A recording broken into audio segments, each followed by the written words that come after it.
Welcome to Securing America with me, Frank Gaffney, the program that's a kind of owner's manual for protecting the country we love against all enemies, foreign and domestic, for God's glory and that of his kingdom.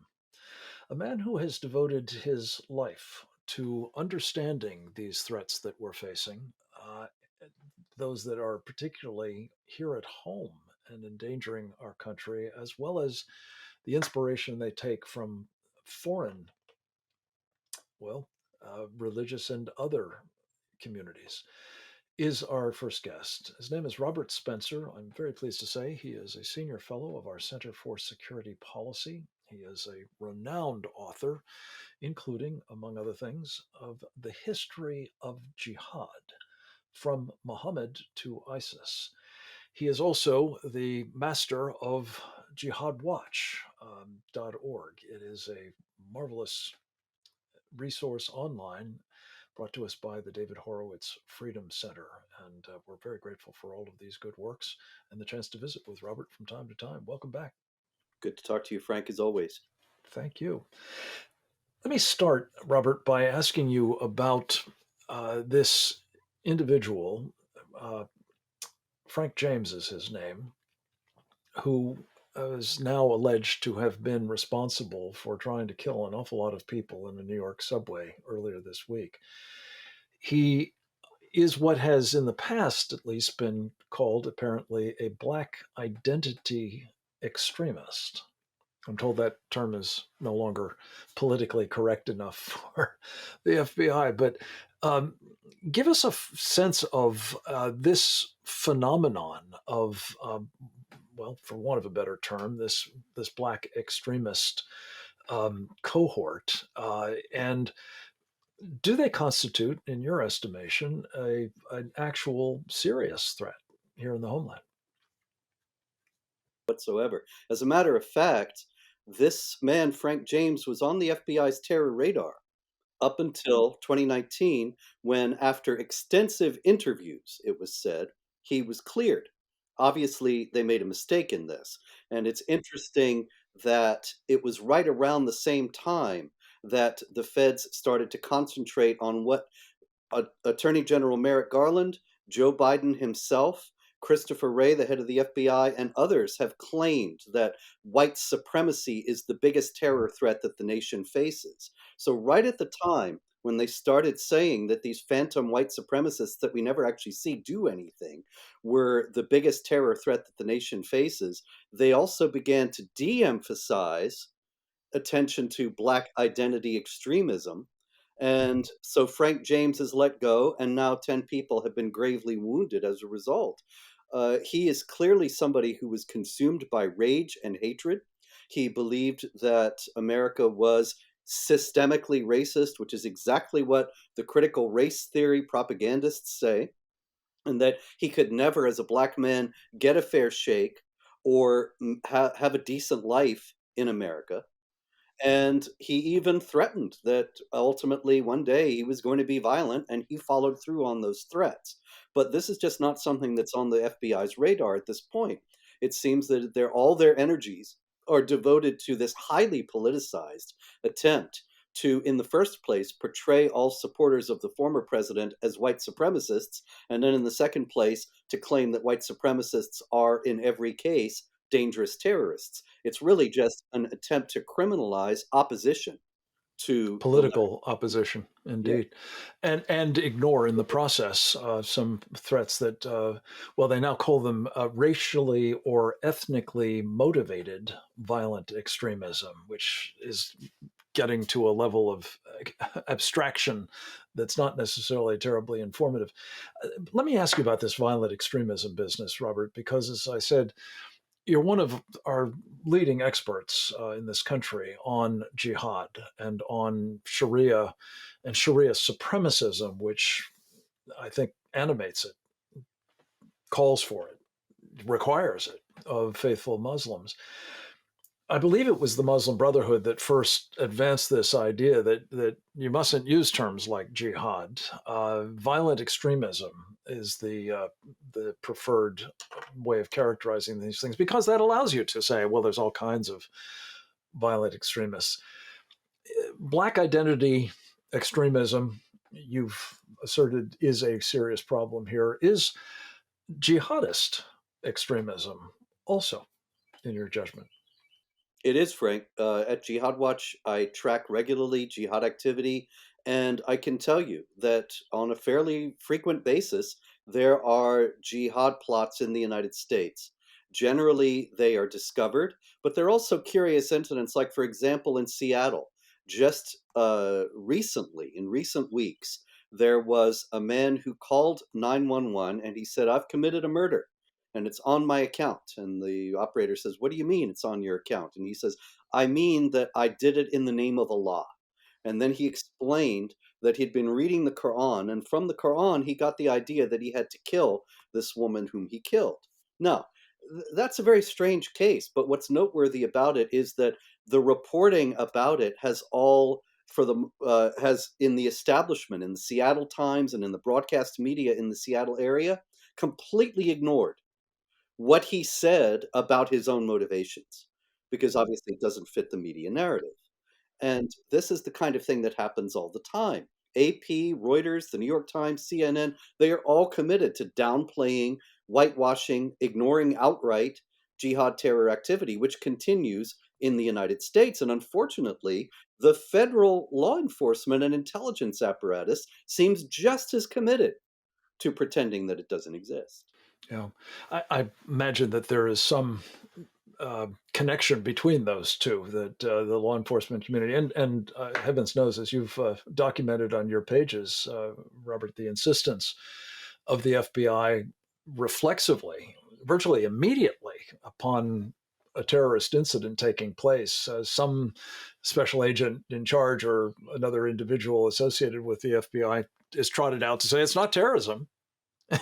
Well, what is it, in fact? And it turns out it's not lone wolves. It's not even known wolves, as in the case of this Frank James. It's somebody who is imbued with this idea that it is Allah's will that they will uh, perform jihad, and they are doing so freely and unfortunately often violently. Robert, let me ask you about one other piece of this, if I can. Um, Coming back to your point about the preoccupation with the so-called white supremacists, we had this week a very interesting and I think quite important verdict from a jury in Michigan about um, this case in which allegedly there was a plot by white supremacists to capture, kidnap, hold hostage, perhaps even murder the governor of Michigan. Turned out the jury didn't think that case was made. In two cases, they gave him acquittals. In two other cases, they got into a hung jury situation. What did you make of that? And most especially, if you would, the role that the FBI played in actually fostering this alleged crime. That's what's most noteworthy about this, that it seems as if it would never have happened at all if it weren't for federal agents being involved trying to make sure that it did happen.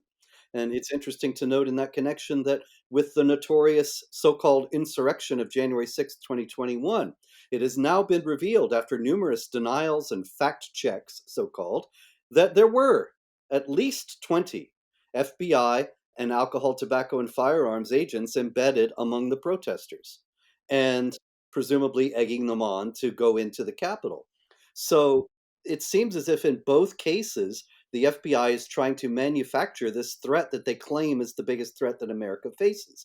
And once again, it comes down to trying to criminalize ultimately political opposition that's completely Political legitimate. opposition.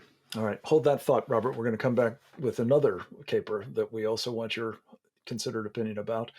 Um, Two operatives picked up earlier this week in Washington, right after this.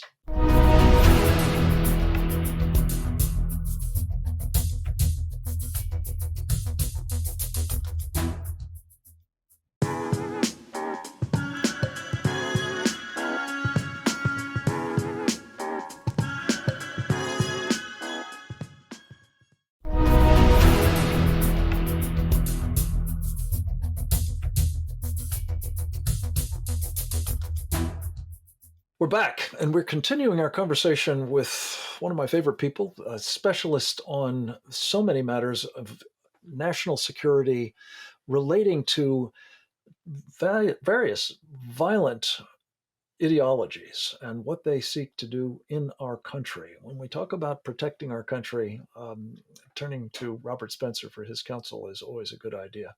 Robert, we've talked about a couple of different problems that are compromising, I believe, both our situational awareness of the threats that we're facing and perhaps our countering them as effectively as we need to. We've had in just the past couple of days information pushed forward about the unusual characters who were operating from a luxury apartment within a mile or so of the US Capitol, uh, stocked with all kinds of weaponry and using it as a base from which apparently to suborn or at least cultivate relationships with Secret Service personnel, including a number associated with protective details, the First Ladies among them, and otherwise involved in securing the White House. Um, we've been told, including by our colleague Sam Faddis and earlier in the week Ben Weingarten, about some of these um, trails of evidence leading towards Iran and its stated desire to do very considerable harm to the United States in retaliation for President Trump's liquidation of Qasem Soleimani. What do you make of all of these still unfolding details and what it tells us about what the Iranians, particularly, are up to? Well, one or both of these men is Iranian. Aryan Tahirzadeh is certainly Iranian, and the other one, Haider Ali, may be. But in any case, it does seem to be a plot that is designed to, as you said, avenge the Soleimani killing. The Iranians have repeatedly vowed that they would avenge the Soleimani killing. And it does seem as if they're now sending individual operatives over to the United States to do this. Remember the strange case just recently in Las Vegas, I believe it was, where a young woman lured a military man to her hotel room and then stabbed him in the neck. And it turns out she's an Iranian and said she did it to avenge Soleimani.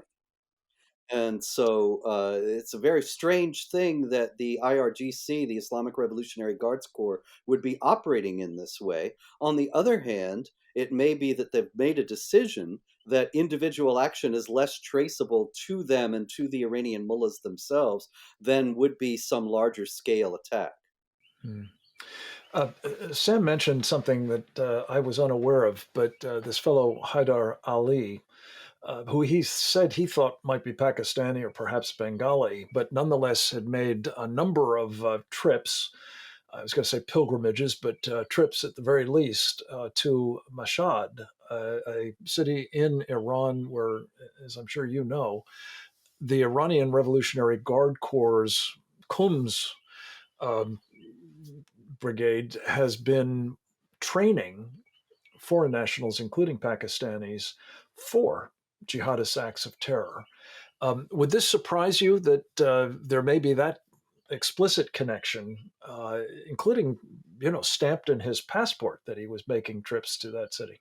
It's extremely careless that they would allow the passport stamps because remember that in the run up to 9/11, the Hezbollah operative Imad Mugniyeh helped the 9/11 hijackers get into Iran and then from Iran into Afghanistan for training and then back out into the United States without any passport stamps at all. And so it seems like kind of a basic rookie mistake that they would do that in this case. On the other hand, maybe it was a certain kind of calling card that revenge for Soleimani is in the offing and it isn't over yet. Yeah. And that's what's of great concern, of course, is that we have no idea how many more of these operatives may be around. What if, as Sam said, these guys were doing was casing the White House or casing opportunities for striking certain prominent American officials, including some previously in government, like Secretary of State Mike Pompeo apparently has been targeted by the Iranians. Let me just wrap this particular topic up with the question to you, Robert. What are we to make of the fact that as we are importuning the Iranian regime to do a deal by which we would take the Revolutionary Guard Corps off the terrorism list, we would send them billions of dollars, we would end the sanctions regime, that they're nonetheless trying, evidently, to kill prominent Americans in our country? Does that surprise you, or should it surprise any of us? It ought to be absolutely shocking and out of the question, but with this crew in power in Washington, unfortunately, we have such hatred of Trump and such a determination to repudiate him. I think that's what all of this comes down to. That this was the foreign policy establishment. They were the experts who knew how to do things, who knew how to bring world peace. And Trump repudiated their Iran deal that was the centerpiece of the Obama administration. And he showed them up. There was peace in the world for 4 years. And so now they are desperate. Back in power, they are desperate to repudiate Trump and to restore the Iran deal and vindicate Obama as a result, as well as Biden. And they don't care what the cost of it is going to be. But weakness emboldens aggressiveness, and the mullahs see the world in terms of strength and weakness, and so they're taking advantage of this, and they're going to continue to do so. Yeah, at our great expense, to the point of actually underwriting their completion of their acquisition of nuclear weapons. I think there's no doubt about that. Robert, let me ask you about one other topic in just 2 minutes or so that we have left. One of the wonderful things that you do with jihadwatch.org is relay information about jihadism elsewhere around the world. Your colleague Christine Douglas Williams has done a very important piece recently about a country that is particularly afflicted by this jihad, although you wouldn't necessarily know it because the US government, among others, insists that that's not what's going on in Nigeria. They claim it's just some sort of conflicts between herders and farmers. Here we are on, the holiest weekend of the Christian calendar. The overwhelming majority of the people who are being afflicted by these jihadis in Nigeria are Christians. What are we to make of the fact that Nigeria is now the largest targeted country in terms of ISIS attacks in the world today?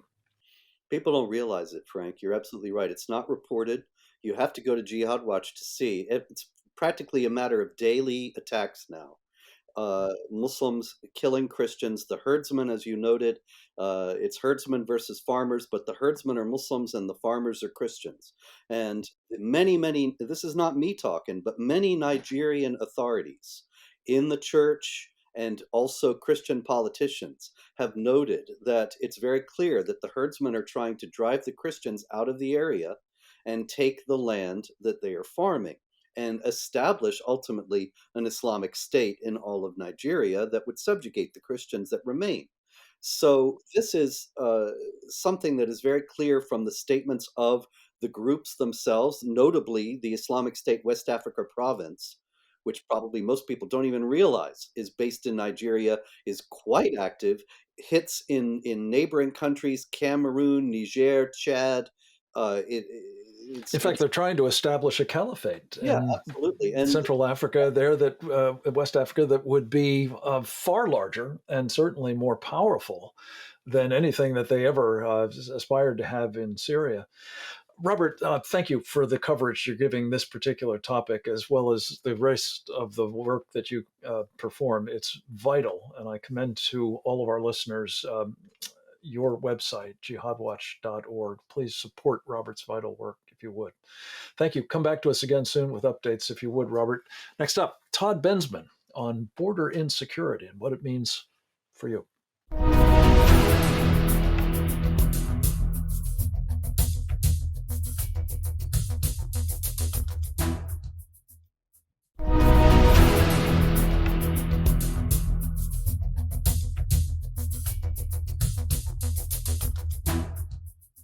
We're back, and we're joined by Todd Bensman. He is a, well, highly regarded as well as now almost universally present authority on one of the most significant challenges we face in protecting the country we love, namely what's been done by the Joe Biden administration to not just open our southern border, but effectively to destroy it. He is a senior national security fellow with an absolutely indispensable group called the Center for Immigration Studies. He's also the author of a very highly regarded best-selling book entitled America's Covert Border War. Todd, it's always good to have you with us. Welcome back to Securing America. Good to be here. You've recently written about what is actually behind this move by the Biden administration to eviscerate essentially the last mechanism holding back the onslaught, the invasion from south of the border, across it, and into the heartland of America. It's called Title 42. Um, it was imposed initially for public health reasons. Why is it being eliminated when there are still concerns about public health in the coronavirus moment? Well, Title 42 has been in the crosshairs of the liberal progressive movement since its inception in March of 2020. It is at the very top of the hierarchy of wants by the migrant advocacy industry. They want that thing down. They want it out of the way. They want it stopped. They have from the very beginning, and they have been relentless. The reason why they have been so relentless to end Title 42 is because Title 42 removes access to the U.S. asylum process.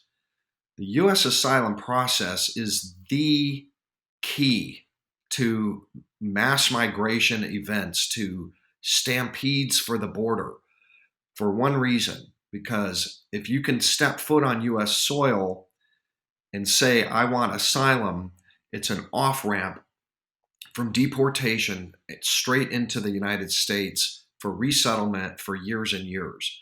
It is like this magical elixir, and they want it restored so that everybody who comes to the border can claim it and get right in. Now, the asylum system's initial purpose, I mean, it was created for very noble reasons to, help refuseniks from the Soviet Union or, North Koreans fleeing the Gulag system or, something like that. Vietnamese boat people fleeing communist re-education camps, not for Honduran yam farmers that, had a failed crop or that there's hurricanes. And so uh, Title 42, when it goes away, gets replaced by, guess what? Asylum fraud, mass asylum fraud. Anybody who makes up a story of any kind doesn't have to be verified, you're in. In and permanently in, and entitled to all manner of social safety net benefits at the largesse of the taxpayer. Um, what is motivating these? I think you've got a great phrase for it. These migrant advocacy industry types, Todd Bensman. Uh, don't they see that our country simply cannot absorb the millions? And in your recent piece, you talked about perhaps getting to the point where we will have, with the surge expected in the aftermath of the removal of Title 42, maybe 540,000 people coming across that border every month, exercising this magic elixir option. I mean, this is one of the great mysteries of contemporary American political history, I think, is, what is really, really driving this? I mean, I hear theories about, well, they're trying to import Democratic voters. I don't know if I buy that. I really think that it's a theology. It's like a political theology on the far left. It's been around for 20 years that just opposes the idea of borders and, more importantly, opposes the idea of rich and poor. They have this idea that everybody should share all the wealth and anybody can come from poor countries into rich countries, no matter what their race or ethnicity or religion because we're all one big happy multicultural globe. And the globe part, I think, is kind of the key uh, to this ideology or this theology that I call it of multiculturalism and virtuosity, and high moral, uh, uh, impulse. And I think it's like this weird ideology, and it has always been on the fringes of the Democratic Party, always rejected open borders. But in 2020, they got power, and they got power over the immigration policy, and they did this. It's now the mainstream, I think it's fair to say, of the Democratic Party, and they do get some help from Republicans too, who see the cheap labor. I think their motivation's pretty clear.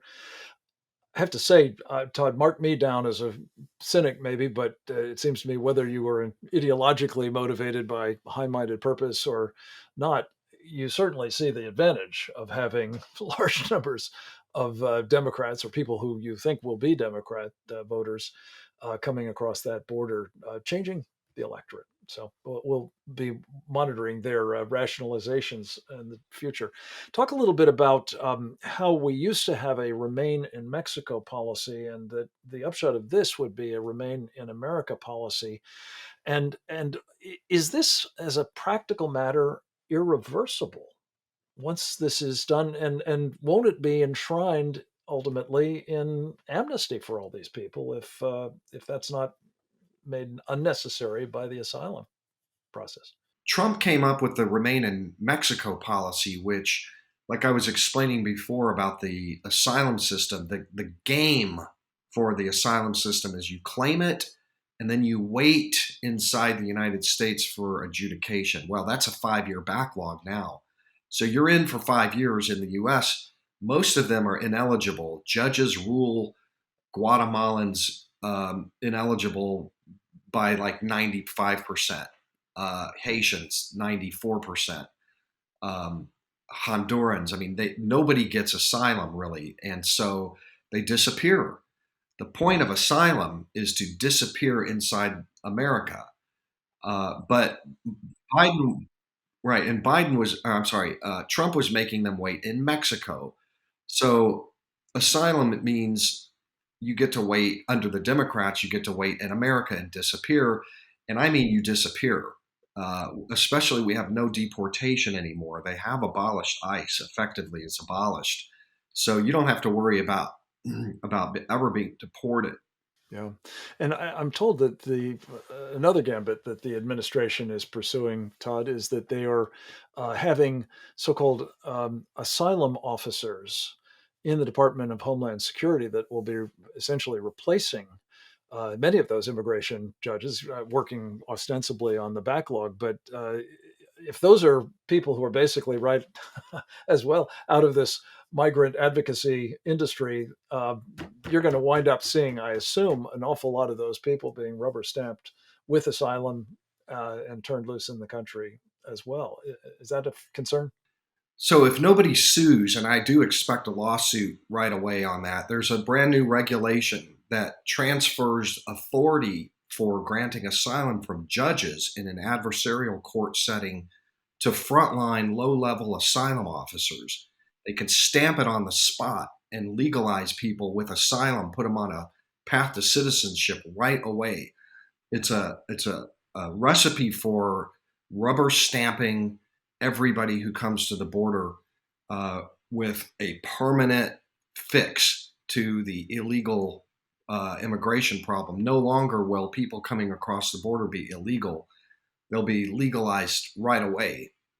This is an alarming development. And as you've been so clear about, Todd, all of these things are tractor beams for people wanting to do something different, whether they want to come here for a better life and all of the economic benefits, or whether they want to come here to kill us, for that matter. Knowing that it's going to be easier and easier and easier to get here and to be allowed to stay here has got to be, a tremendous incentive for that surge that you're forecasting. Let me ask you about what we do about this, Todd. One of the things that I know you've been very focused on, living in Texas as you have, having worked in the past on the law enforcement side in the Department of Public Safety down there. You appreciate what your governor, Greg Abbott, has been doing lately to create some leverage, not just on, well, the Mexicans for one, but on the Biden administration for another. Talk a little bit about what the governor has done and the effect it seems to be having. It's really interesting. This is probably one of the most innovative things I've seen come out of any state border state. What he's doing is he's got his state police running safety checks on every single truck coming out of Mexico, and these are the busiest land ports of entry in America for truck. And he's shut down all of these land ports. He's closed down trade with Mexico with like 3 DPS troopers at a bridge. And he doesn't want to stop trade. He doesn't want to do that. But what he did do is he's leveraged that into bringing Mexican governors to a negotiating table to cut deals. We make the bridges work. You catch the migrants on your side and do something with them. And so far, he's got 3 agreements in a week. It took 1 week of bridge slowdowns we'll pull off the bridges, and you guys go do your thing with the illegal immigrants on your side. Now, I think that's really. It's fantastic. Todd, I think we are just about out of time. And I wanted to leave just a moment to say thank you for the work that you do. America's Covert Border Wars is the definitive discussion of the piece of this that we were discussing a little bit earlier with Robert Spencer, the jihadi phenomenon at the border.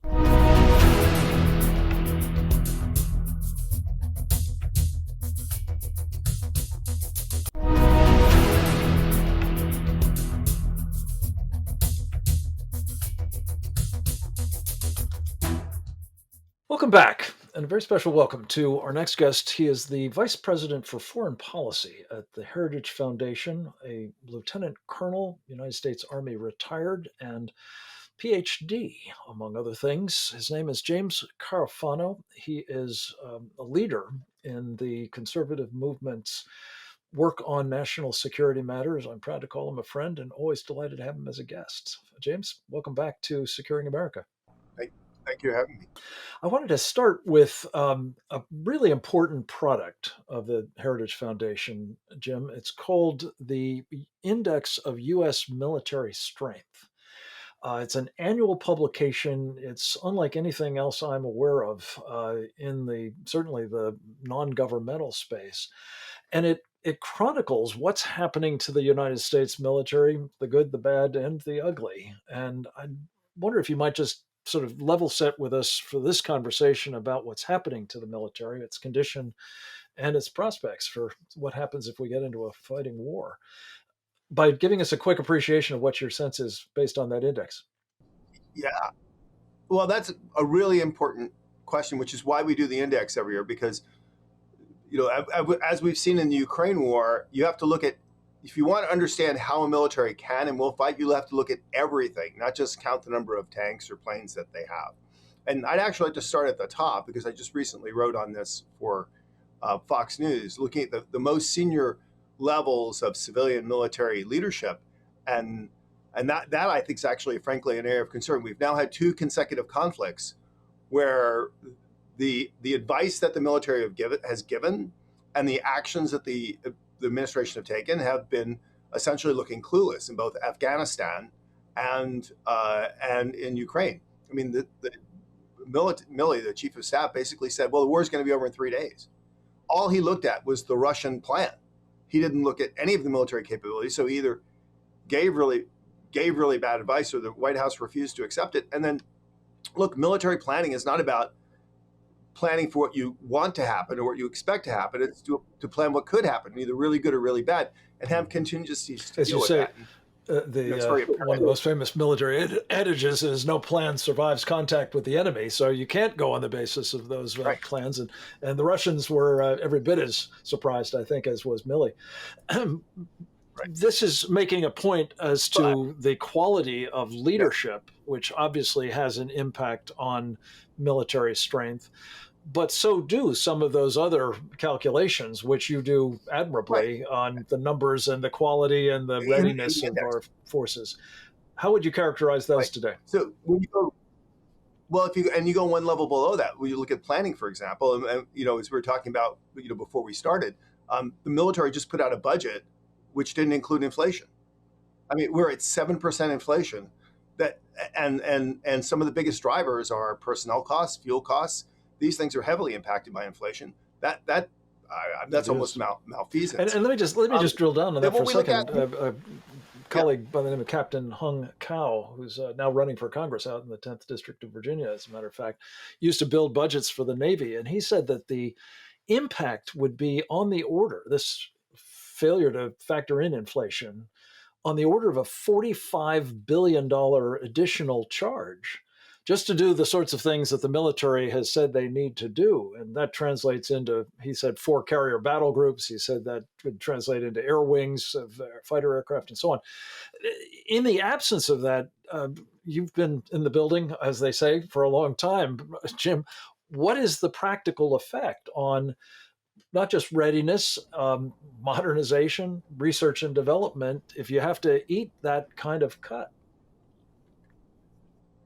Well, that's really important and that's what we look at in the index, because if you want to look at how militaries perform, it's what do you have, how trained and ready are your forces, which means not just training but also maintenance, and then what are you doing, how busy are you, and where do you have to go and where do you have to fight. All those things add up. So training, I think, is the most interesting one. It's the one we think of less, but for example, we've seen huge impact on this in Ukraine, where the lack of training on Russian pilots, for example, really world-class planes, but they struggle against a really second-tier air defense system because their level of pilot training is so low. And actually the flying hours of a Russian pilot, the flying hours for an American pilot, they're not much better. So one of the things that Trump did is he really bumped up training and readiness, and literally it rose like a man from the dead from the Obama years to the Trump years. Tremendously well-trained force. But the first thing to go is training. And so when Biden comes in for 2 years now and you're eating into training, you can have a terrifically well-trained pilot 2 years ago, but if you don't train them over the next 2 years, I can't help myself, but I have to just ask this question. Is the impact on training that you're talking about exacerbated by the amount of time that is now being allocated in training to critical race theory, indoctrination, and the social engineering and other aspects of sort of what I think of as the war on the military's culture that's been waged by this administration? Well, this is actually becoming quite significant, and we hear many veterans leaving the service telling us stories about this, and it has a cascading impact. It costs money. And so if you want to just label writ large the woke agenda, whether it's critical race theory training or climate change action plans or whatever, many tens of millions of dollars are being sucked off for that. So it's impacting financially. It does detract from training. So every hour you spend doing critical race theory awareness is an hour you're not spending in a cockpit learning how to fly your plane. And the most significant, and maybe the most difficult to quantify, is it affects morale and readiness and retention and recruiting, because people primarily join the military to serve their country. I was in the military for 25 years, so I saw this up close and personal. Sure, you get a paycheck. Sure, you like to have a quality of family life. But what really empowers you to serve is you feel like you're doing something that's meaningful to protect your nation. And so the more of these distracting things that you have, particularly ones that in your heart really aren't contributing to military readiness, that actually morale, affects morale. And we're going to come back to this on the other side of a very short break, Jim. Morale combined with a lessened confidence in your leadership can only be corrosive to good order and discipline and unit cohesion and all those other factors that really determine how well you'll fight when the balloon, as they say, goes up. Jim Carafano is our guest. We're going to talk with him more about all of this, and we're going to get into Iran as well on the other side of a very short break, right after this.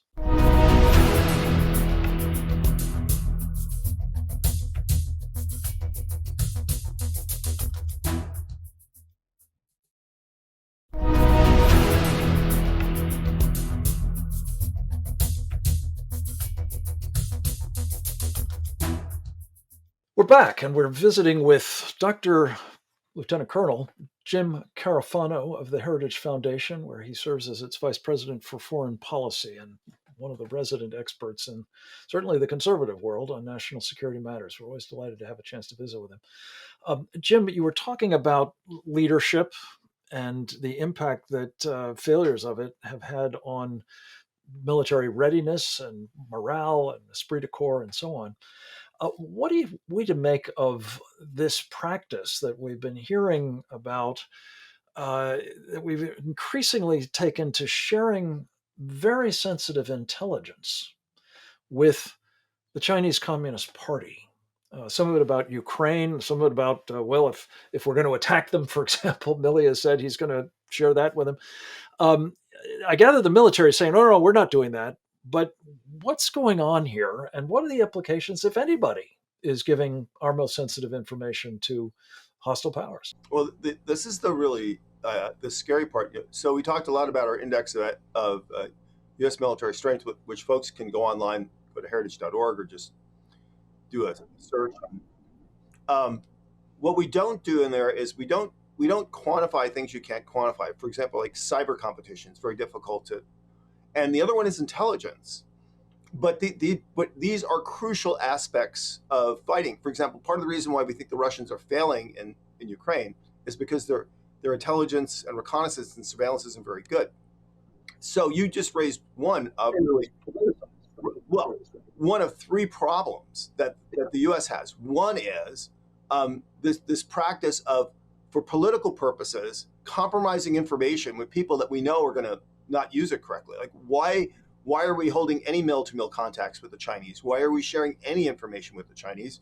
We know they're going to share it with people, with other people, and we know that they're going to make use of it against us. So that's a problem. Then there's a general politicization of intelligence. We've seen that in both Afghanistan and Ukraine, where essentially people are saying, don't tell me no bad news. So they're pushing intelligence through a political filter, just telling people what they want to hear so they can reach the conclusions that they want to reach.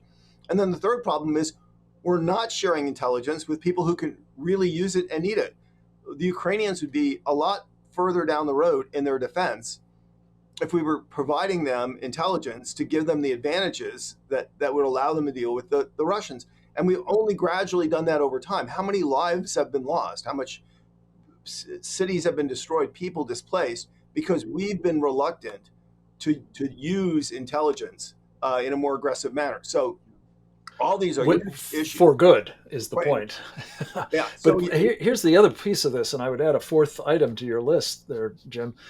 We do seem to have a greater and greater assignment of intelligence, among other national security resources, towards chasing the will of the wisp of white supremacists in our own country as the greatest domestic threat we face, and using assets and capabilities that aren't supposed to be used domestically for such purposes. And climate change and other issues. Well, a manner of other things. Exactly right. Yeah. So let me pivot to one other piece of this, because I want to take advantage of your expertise on Iran, Jim. Among the other misbegotten things this administration is doing, and there are many, is this reckless, indeed maniacal pursuit of a new deal with the mullahs. Right. Notwithstanding bad experience that the very same people had the last time around. Talk a little bit about what is shaping up in terms of a deal that, under these circumstances, is fraught. And these two issues that we've just discussed are inextricably linked.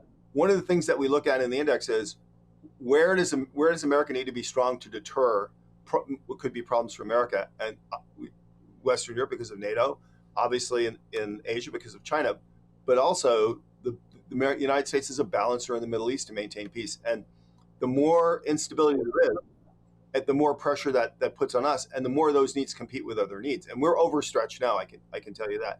So here's what we know about the Iran deal and why this is incredibly dangerous. We know this deal is absolutely worse than the deal before, which failed. We know for a fact, because actually administration officials have said this Iran deal will not prevent Iran from getting a nuclear weapon. So the fundamental rationale to the contrary, I think we're going to pay for it.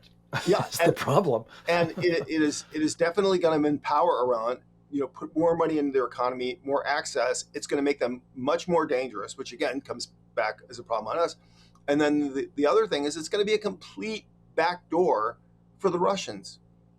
So every sanction that we put on the Russians to try to squeeze their economy, we're giving them a whole another black market to avoid that. So that this is one of those things where people go, well, how can an administration with any degree of rational logic want this when it's obvious to anyone who has a half a brain and knows anything that this is failure. And my I think this happens in history. We've seen it before. They myopically convince themselves in their own little brain that this is going to work when demonstrably reality tells you it can't. Yeah, their own experience again But their own is experience of instructive. failure. But they ignore it. Their own failure. Exactly. Jim, let me just ask you about this thesis, which seems to be animating this team, and that is that you mentioned the United States' historic role, at least in decades past, of being the balancer of protecting our friends in Israel and otherwise trying to make sure that there's stability, among other things, for oil access in the Middle East. They seem to have determined that the United States, perhaps because, as you say, we're just stretched too thin, is going to have to back out of that role. We've invited the Russians in. The Chinese are now on their way in. And certainly it seems as though the administration thinks the world would be a better place if Iran were the hegemon running the Middle East. Is that plausible? And Well, I mean, what are the likelihood of it being achieved? we keep asking, why are they doing this? Well, look, it's the exact same people that were there in the Obama administration. They've come back with the exact same policies. And in all three cases, their strategy was we can withdraw from Europe because we can just satiate the Russians and we can withdraw from Europe.